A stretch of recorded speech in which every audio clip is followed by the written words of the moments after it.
In Xinjiang, displays of police might are everywhere. But there's something here they don't want you to see. Huge fences all around it, look. Behind these blue steel walls in a former school is what China calls a vocational training centre. But it looks more like a prison. Nearby, relatives queue up to visit. From above, the grim details can be picked out. Last year, the school had a football pitch.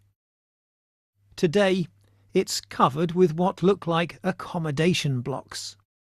Watchtowers are visible. On a corner, just outside the camp fence, we stop to speak to a family. What are you guys doing here? Some officials try to stop us filming, but another intervenes. Let them speak, she says. I ask who they're visiting. My dad, he replies. Your dad's in there. Why can't we ask some questions? China denies it is detaining Muslims in Xinjiang. In response to the allegations, state TV has been showing classrooms of supposedly grateful adults willingly undergoing re-education. Without this, I might have followed religious extremists, this woman says. But the BBC has seen new, detailed satellite analysis of dozens of suspected camps across Xinjiang. Few of them look much like schools.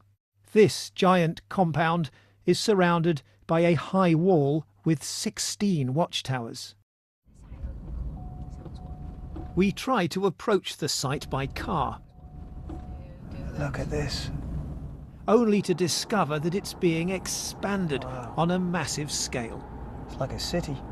Then the police block our way. If this really is all about education, then why the effort to stop us getting close? Impressive thing is that the satellite analysts show us a more recent image. It's clear how much the site has grown. Everything double. Even more than double. But the team is able to show that this one camp is part of something much bigger by identifying many other similar secure facilities right across Xinjiang. All this is new. Plotting their growth over time shows just how fast they're being built. Satellites see beyond what the human eye can see. As the years pass, we have detected that the number of infrastructures being built increases, and most significantly in the past 2 years. And prison design experts tell us this could now be one of the biggest detention facilities in the world, holding 11,000 inmates at the very least. Xinjiang's main Muslim minority are known as the Uyghurs. Now many of their homes are locked and deserted. Sinister official notices on the doors say the missing are being looked after. Re-education, vocational training, to use China's euphemisms, suggests something limited and temporary.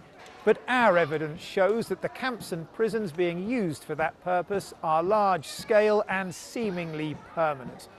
The big question then is, where does all of this end? And the history of mass incarcerations, of course, offers some pretty ominous precedents. From a vegetable field to another one of China's new schools in less than 6 months, complete with watchtowers. We try to film one of them. But once again, while trying to get to the truth, we're asked to leave. John Sudworth, BBC News, Xinjiang.